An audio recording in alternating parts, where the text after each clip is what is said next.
Let's get into the TLDR, brother.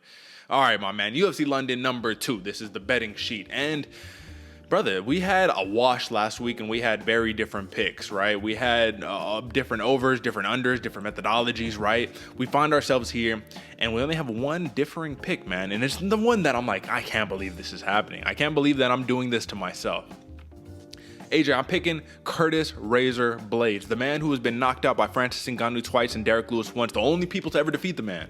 I'm picking him to upset Tom Aspinall. Can we believe my man is a betting favorite, brother? Let's get it. So clearly, folks, you can see there's a little bit of a...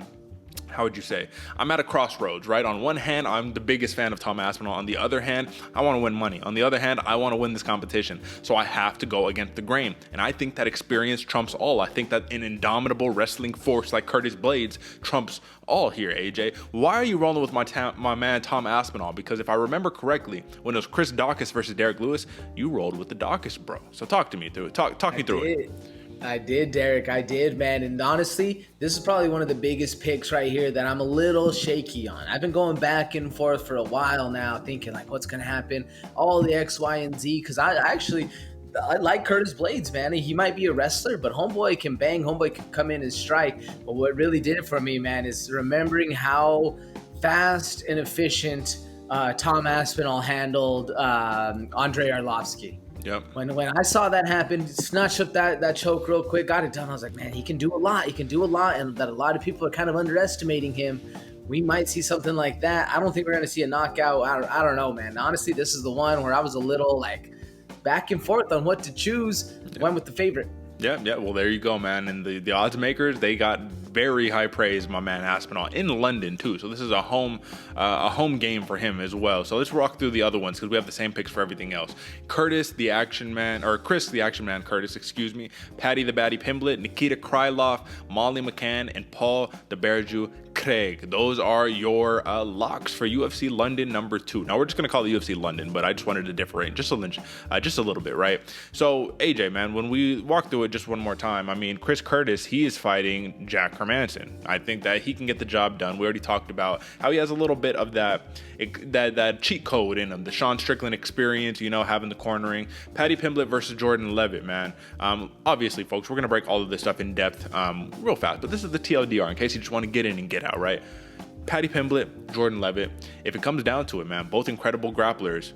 I mean, to be fair, Paddy Pimblett, he's a grappler. He's not this big striker dude who got the bombs in the hands, but if it comes down to a striking contest, I think he can edge him out. Do you agree?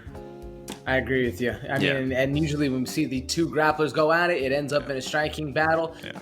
We'll see. Although Jordan Levitt is very funky out there, so that's something to watch for. Very funky, unorthodox movements, man. He's definitely a stylistic matchup. Nikita Krylov versus Alexander Gustafsson. Now, if you remember, Nikita Krylov and Paul Craig, they actually fought each other the last go-around, and Nikita Krylov was winning that fight for 99% of the fight until Paul Craig snatches you up, and then he just submits you, man. When it's a triangle, a choke, whatever the case may be, that's just what happened, but he's fighting Alexander Gustafsson.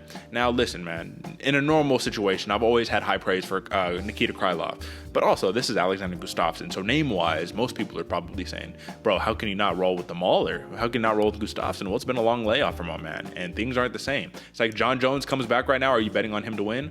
I mean, maybe because he's John Jones, but maybe not because it's like, when's the last time this dude's fought, So it's just, the layoff is a big issue here. Why do you not like Alexander Gustafsson in this matchup? Oh, my man. Man, I don't. Personally, it's the momentum that Gustafsson's been facing. All right. No worries, brother. No worries. Handle it. I'll take it over, brother. All right. So while my man AJ is, he's back. Are you back? Back. Okay, there we go. Back. But no, why I'm a little shaky on Gustafsson. Full pressure, or the momentum, especially after dropping one. Sure, he was up at heavyweight fighting Fabricio Verdum, but just the way he's been moving lately, the way he's been, getting the things done in the octagon, hasn't looked like a prime Gustafsson. It wasn't the Gustafsson that almost beat John Jones, or in some people's eyes beat John Jones. It's the one that's been kind of on the downward slope of his career, becoming more of that old school fighter. Yeah. Gives me a little bit of pause for concern, if you will. Yeah, no, I'm with you. There's definitely something to be concerned about, especially because Nikita Krylov, he doesn't fight all the time either, but very skilled, very technical right there. Molly McCann over Hannah Goldie, like I said, more tenacious. Curtis, more weapons. She has to not get caught up against the cage and get clinched up. That's definitely going to be something you got to watch out. And then lastly, this is the upset pick, man. This is the upset pick that we have Paul Craig, the Bear Jew, over Volkan Ozdemir, man. And if it comes down to it, and we see a repeat of, Paul Craig's last fight against Nikita Krylov, Ozdemir could get him out of there early. But that's the problem with Paul Craig, is you never know what to expect. And believe it or not, the submission prop for Paul Craig is like plus 200 something. So I'm just like, that's almost candy from a baby. I'm just going to leave that at that, right? So UFC London number 2, Curtis Blades is my pick for the main event. Tom Aspinall is AJ's picks for the main event, but everything else is a lock for you. Chris Curtis, Paddy Pimblett, Nikita Krylov, Molly McCann, and Paul the Bear Jew Craig. So, folks, that is your TLDR. If you like that, well, listen, go run to your local sports book, cash your picks in, and then let us know how we did. But if you want to know why we picked who we picked, stick around for a little bit. And AJ...